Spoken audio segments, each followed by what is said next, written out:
Ringing the changes. As soon as they entered the town of Hollyhaven, walking from the railway station with their luggage, a church bell began to ring, its single deep note echoing through the darkness. "What narrow streets," said Fryn. "They follow the lines of the old city," said Gerald. Hollyhaven was once one of the most important seaports in Britain. "Where is everybody?" Although it was only 6 o'clock, the place seemed deserted. "Do you think we're in the right street for the Bell Hotel?" said Gerald. "Probably not," she said. "But there's no one to ask." The single deep notes of the bell were now coming more frequently. "Why are they ringing that bell?" she asked. "Is it a funeral?" "Bit late for a funeral," he said. "I hope it isn't going to ring all night." "Look! We've passed it." They stopped and he looked back. She was right. They walked back and entered the hotel.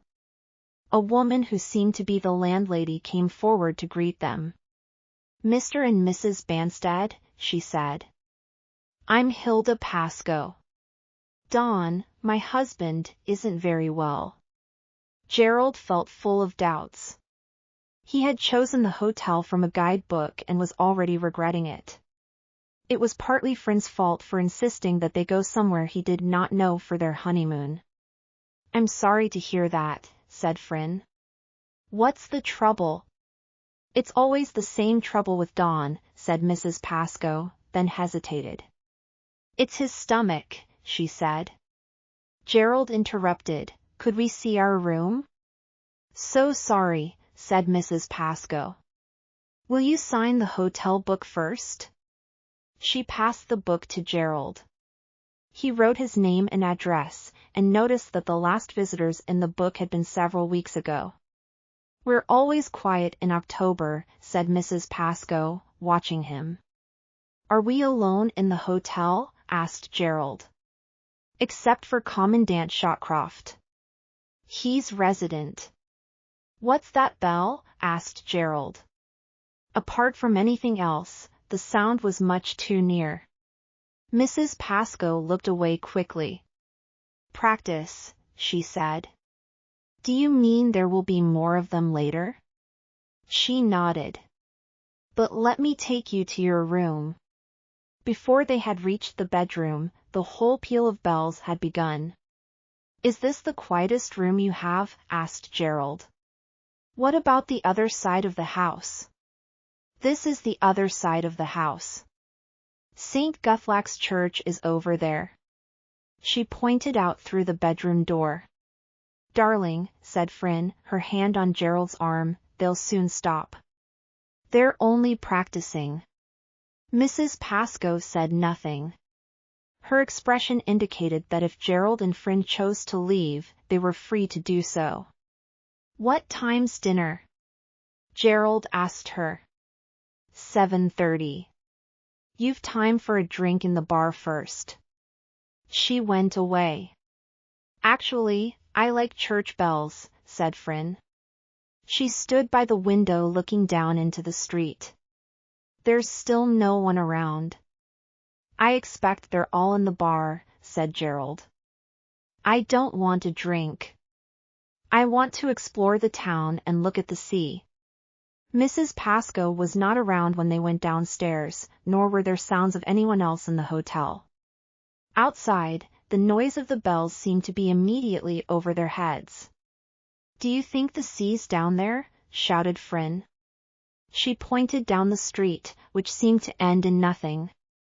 "Come on, let's run."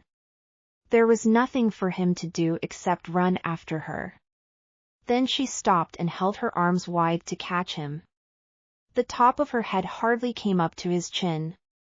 "Isn't it beautiful?" she said. "The sea?" There was no moon, and little could be seen beyond the end of the street. "You can smell it," she said. "I certainly can't hear it." She turned her head away from him. "The bells echo so much, it's as if there were 2 churches. I'm sure there are more than that. There always are in old towns like this." Yes, cried Fryn, delighted. It is another church. Impossible, said Gerald. 2 churches wouldn't practice ringing on the same night. I'm quite sure. I can hear one lot of bells with my left ear, and another lot with my right. They had still seen no one. She held his hand. Let's go down on the beach and look for the sea. They descended some steps on to a stony beach. We'll go straight on until we find it. Gerald was less keen to walk across the large, slippery stones in the dark. You're right, Fryn, about the smell, he said. An honest sea smell, she said. He thought it was more like the smell of something rotten. After what seemed a very long time, Fryn spoke again. Gerald, where is it? What sort of seaport has no sea? She walked on, but Gerald stopped and looked back at the lights of the town. He was shocked to see how far they had come. He turned to look at Fryn but could hardly see her. Unexpectedly she gave a sharp cry. Fryn, he called. She did not answer. Fryn. Then she spoke more or less calmly. It's all right. Sorry, darling. I stood on something. He struggled up to her. The smell's worse than ever. I think it's coming from what I stepped on. My foot went right in, and then there was the smell. Let's go back. Yes? Yes, said Fryn. But I'm disappointed not to see the sea. The whole place is a disappointment, he said. We'll go somewhere else. I like the bells, she replied carefully. And I don't want to go somewhere where you've been before for our honeymoon. Back at the hotel, they went to the coffee room and sat at a table under a lamp which was hardly bright enough to cut through the shadows. At first they thought they were alone, but then saw a man sitting by himself at an unlighted corner table. In the darkness he looked like a monkey. Why are you here? He asked them. Fryn looked frightened, but Gerald replied quietly, We're on holiday. I suppose you are Commandant Shotcroft? No need to suppose, he said. He switched on the lamp nearest to him. He had finished his meal and Gerald realized that he must have switched off the light when he had heard them approaching. I'm going anyway. Are we late? Asked Fryn. No, said the Commandant in a deep voice. I like to eat alone. He stood up. So perhaps you'll excuse me. Without waiting for an answer, he walked quickly out of the room. He had short white hair and a sad round face. A second later his head appeared round the door again. Ring, he said, and disappeared once more. Too many other people ringing, said Gerald. But I don't see what else we can do. The coffee room bell made a noise like a fire alarm. Mrs. Pascoe appeared, unsteady on her feet. She seemed to have drunk a large amount of alcohol. They ordered their meal and Mrs. Pascoe served it to them. Coffee is served in the next room, she told them when they had finished. They went into the next room. The noise of the bells came from all around. After 2 cups of coffee, Gerald suddenly said, Every church in town must be ringing its bells. They haven't stopped for 2.5 hours. He stood up. I think I'll get us both a drink from the bar. The bar was as empty as everywhere else in the hotel and the town. There was not even a person to serve him. Annoyed, he struck a brass bell which he saw hanging there, and Mrs. Pascoe appeared at a door at the end of the bar. He ordered a brandy for himself and a whiskey for Fryn. Mrs. Pascoe's hands were shaking so much that she could not open the brandy bottle. Gerald did it for her, then she poured brandy into a glass. But when she reached for the whiskey bottle, she knocked the brandy bottle onto the floor and smashed it. A fat, red-faced man appeared at the door at the end of the bar. He held onto the doorway with each red hand and began to shout at Mrs. Pascoe. He was too drunk for his words to make any sense, and even across the bar his breath smelled strongly of whiskey. Gerald assumed this was Dawn. He saw that Mrs. Pascoe was about to start crying and something made him say, "Sorry about the accident." Mrs. Pascoe looked at him. Slow, desperate tears slipped down her cheeks. "Mr. Banstead, can I come and sit with you and your wife for a few minutes?" "Yes, of course," he said. It was not what he wanted, but he felt sorry for her. They were in the other room when she remembered the whiskey for Fryn. "It doesn't matter," Gerald told her. Fryn had fallen asleep in the chair. Gerald thought that she looked very beautiful. Commandant Shotcroft was standing silently behind her, looking down at her. "Will you join us?" Gerald asked him. The commandant did not turn his head and seemed unable to speak. Then in a low voice he said, "For a moment only." The events in the bar had made Gerald forget about the bells. Now, as they sat silently round the sleeping Fryn, the tide of sound swept over him once more. "You mustn't think that he's always like that," Mrs. Pascoe said, meaning her husband. "We ought never to have come here.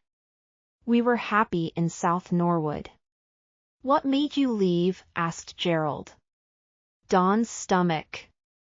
The doctor said he needed sea air." "We went down on the beach before dinner," said Gerald. "We couldn't see the sea anywhere." "I never have time to look at the sea," said Mrs. Pascoe. She glanced uneasily at the commandant, then stood up. "Now I must get on with my work." When Mrs. Pascoe had left, the commandant spoke. "He was a fine man once." "Pascoe?" The commandant nodded. "They didn't leave South Norwood for the sea air. He got into trouble. He wasn't the sort of man to know how rotten people can be." "A pity," said Gerald.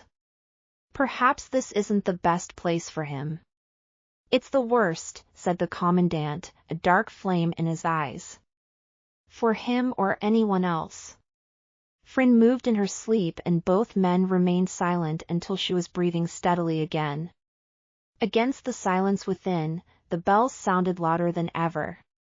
It was as if the noise was tearing holes in the roof. "It's certainly a very noisy place," said Gerald, quietly. "Why did you have to come tonight of all nights? This doesn't happen often?" "Once every year." "They should have told us," said Gerald. "They don't usually take visitors." When Pascoe was managing the place, they never did. "This is Mrs. Pascoe's doing." "I expect she thought they needed the business," said Gerald. "At heart women are creatures of darkness all the time." The commandant's bitterness left Gerald without a reply. After a moment he said, "My wife doesn't mind the bells." The commandant stared at him. "Take her away, man," he said fiercely. "Now. While there's still time. This instant."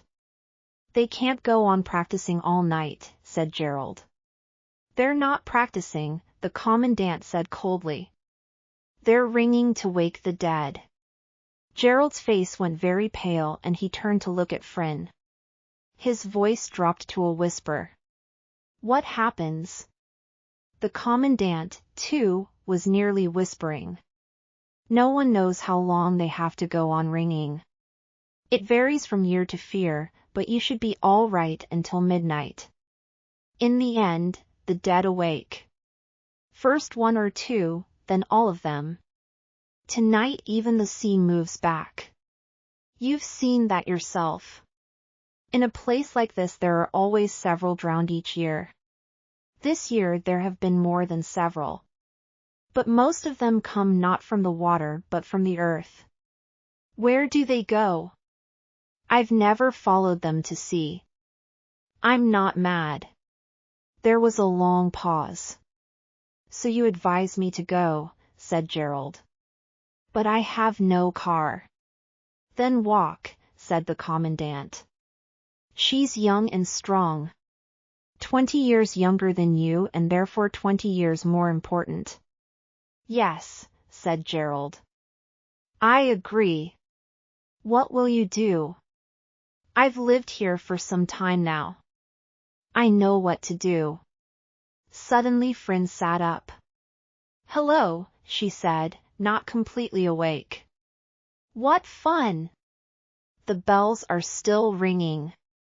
The commandant stood up. You've still got time, he told Gerald. Then he nodded to Fryn and left the room.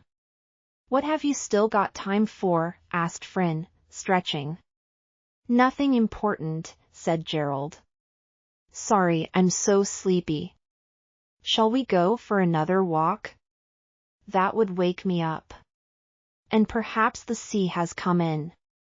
Gerald found it impossible to explain to her that they should leave at once, walk all night if necessary. Even if he were alone, he probably wouldn't go. Mrs. Pascoe appeared at the door leading to the bar. She was carrying 2 glasses with steam coming from them. I thought you might both like a hot drink, she said.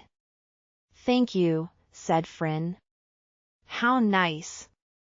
Oh, I think the commandant's forgotten his book. The book was on one of the chairs near her. Shall I take it up to him? Gerald asked Mrs. Pascoe. He suddenly wanted to ask the commandant more questions. Thank you, said Mrs. Pascoe. Room 1. When Gerald knocked on the commandant's door, there was no reply. After the 3rd knocking, there was still no answer, so he gently opened the door. He looked into the room and gave a little gasp. There was no light on, but the curtains were pulled back from the open window and the noise of the bells was deafening. The commandant was on his knees by the open window. His face was partly in his hands, but Gerald could see his expression. It seemed full of pain. He stood watching for some time, unable to move and unable to decide whether or not the commandant knew he was there. Then he put the book on the bed and went quietly downstairs. Mrs. Pascoe had started drinking again. She stood near the fire, a glass of whiskey in one hand. How long before the bells stop? Gerald asked as soon as he came into the room. He had decided. They must go. Their excuse would be that it was impossible to sleep. You should have told us about this annual event before we booked the room. Mrs. Pascoe drank some more whiskey. It's not always the same night, she said, looking at the floor. We're not staying, said Gerald, wildly. Gerald, said Fryn. Leave this to me, Fryn. He turned to Mrs. Pascoe. We'll pay for the room, of course. Please order me a car. Don't go, said Mrs. Pascoe. Not now. It's too late. Too late for what? Asked Gerald. Her face was pale. You wanted a car. You're too late. You'll be all right if you stay. Really you will. Gerald put a hand on Fryn's arm. Come on. They went first to the front door. To Gerald's surprise, it was unlocked and opened easily. Outside the building the whole sky was full of the sound of bells. Fryn moved close to him. They've been ringing too long, she said. I wish they'd stop. We're packing and going, said Gerald. I needed to know whether or not we could get out this way. He tried to shut the door quietly, but it made a small noise and he hesitated with it half shut. Suddenly, something dark and shapeless, with its arms seeming to hold a black cloth over its head, went quickly down the narrow, poorly lit street. It made no sound at all, and Gerald was very relieved that only he had seen it. With a trembling hand, he shut the door much too noisily. Soon they were in their room with the door locked. Oh God! Gerald said, dropping onto the bed. It's crazy out there. Yes, it's crazy, said Fryn, almost calmly. And we're not going out in it. He did not know how much she knew, guessed, or imagined. And any explanation from him might be dangerous. He was now less frightened of the bells continuing than of them stopping. Then one peal did stop, and Gerald sat up straight on the side of the bed. Almost at once another stopped, and another, until there was only a single bell ringing. It rang 6 or 7 times. Then it stopped, and there was nothing. Gerald's head was full of echoes. Fryn turned away from the window and started to take off her dress. Let's go somewhere else tomorrow. Sooner than usual, they were in bed and in each other's arms. Gerald had been careful not to look out of the window, and neither of them suggested opening it. He had been afraid to look at his watch since the bells stopped, not wanting to count the hours till daylight. He could not forget the commandant kneeling at the dark window, or the thing he had seen in the street. Then passion drew a curtain over these memories. The old man at the window was unimportant, the street had been empty. The world was his and Fryn's alone. Time passed, and Fryn lay close to him. Suddenly he heard feet moving in the road outside, and a voice calling. The dead are awake. At first Gerald lay listening, then jumped up and ran to the window. A man in a seaman's jacket was running down the street, coming into view at each street lamp. As he shouted his message, he crossed from side to side, waving his arms with joy. The dead are awake. Behind him, men, women, and children came out of their houses. Most were dressed and must have been waiting in silence and darkness for the call. Some advanced in groups, arm in arm, others ran happily, waving their arms above their heads. All cried out again and again, "The dead are awake! The dead are awake!" Gerald became aware of Fryn standing behind him. The commandant warned me, he said. We should have gone. Fryn held his arm. Nowhere to go, she said. But her voice was soft with fear. I don't expect they'll trouble us. Quickly Gerald pulled the curtains across, leaving them in darkness. We'll just wait till it's over, he said. It doesn't matter what happens. He went across and pressed the light switch, but the light did not come on. The electricity has failed. He guided her back to the bed. They were going towards the sea, she said nervously. We must think of something else, said Gerald. The noise was still growing. The whole town seemed to be marching round the streets, getting closer, moving away again, shouting the same dreadful words again and again. They began to shout together, like crowds at football matches, and their different words were shouted, though Gerald could not hear what they were. Finally, the shouting changed to singing, and the crowd began to approach again, slowly and steadily. What the hell are they doing now? Gerald said. The crowd seemed to be returning up the main street from the sea, gasping for breath, their footsteps strangely uneven. Time passed and more time. Fryn spoke. I believe they're dancing. She moved slightly, as if she thought of going to look. No, no, said Gerald, and held her fiercely. There was a huge bang from downstairs. The front door had been violently thrown open and they could hear the hotel filling with the singing crowd. Doors banged and furniture was knocked over as the group moved through the darkness of the building. Glasses, cups and plates smashed. Fryn screamed. Then a heavy shoulder crashed against their door and pushed it down. The living and the dead danced together. Now's the time, now's the place. Now's the weather. At last Gerald could hear the words. Hand in hand, through the open doorway, the dancers came in, singing wildly. Happy, but exhausted. More and more of them until the room must have been full. Fryn screamed again. The smell. Oh God, the smell! It was the smell from the beach, and here in the tightly packed room it was unspeakably horrible. Fryn was beyond control, screaming again and again. Gerald tried to hold her, but one of the dancers struck him so hard that she was knocked out of his arms. Instantly it seemed that she was no longer there. He struggled after her, but a huge arm knocked him to the floor, beneath the wildly dancing feet. But soon the dancers moved on, from his room and from the building, and before long there was nothing but the darkness and the terrible smell. Unable to think or move, Gerald felt so sick that he had to battle with unconsciousness.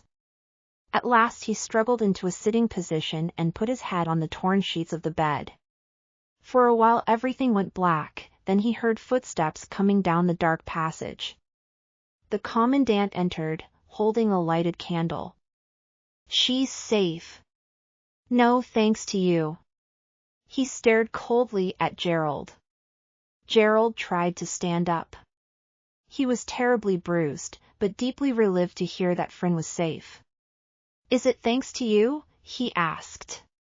She was caught up in it, dancing with the rest of them. The commandant's eyes shone brightly in the candle light. The sound of singing and dancing had almost faded away. Still Gerald could only sit up on the bed. Were some of them? The commandant seemed disgusted by Gerald's weakness. She was between two of them. Each had one of her hands. Gerald could not look at him. "What did you do?" he asked in a voice that sounded unlike his own. "I did what had to be done. I hope I was in time." After a slight pause he continued. "You'll find her downstairs." "I'm grateful," said Gerald. "Can you walk?" "I think so," replied Gerald. "I'll take you down." There were 2 more candles in the room downstairs. Fryn, wearing a coat that was not hers, sat between them drinking. Mrs. Pascoe moved about, collecting broken glass. "Darling, look at you." Fryn's words were wild, but her voice was as gentle as usual. Gerald pulled her into his arms. They held each other silently for a long time. Then he looked into her eyes. "Here I am," she said, and looked away. "Don't worry." Silently and unnoticed, the commandant had already gone. Fryn finished her drink, still not looking at Gerald. At the door she pulled off the coat and threw it on a chair. Her nightdress was so torn that it hardly covered her, and Gerald saw Mrs. Pascoe staring with envy at Fryn's pretty body. "May we take one of the candles?" asked Gerald. But Mrs. Pascoe continued to stand silently staring. So they went back up through the broken furniture to their room. The commandant's door was shut. And the smell had almost gone. Even by 7 o'clock the next morning, much had been done to return everything to normal. But no one seemed to be about, and Gerald and Fryn departed without speaking to anyone. When they reached Station Road, they saw some men silently digging behind some gates. A sign said that it was the new Hollyhaven Cemetery.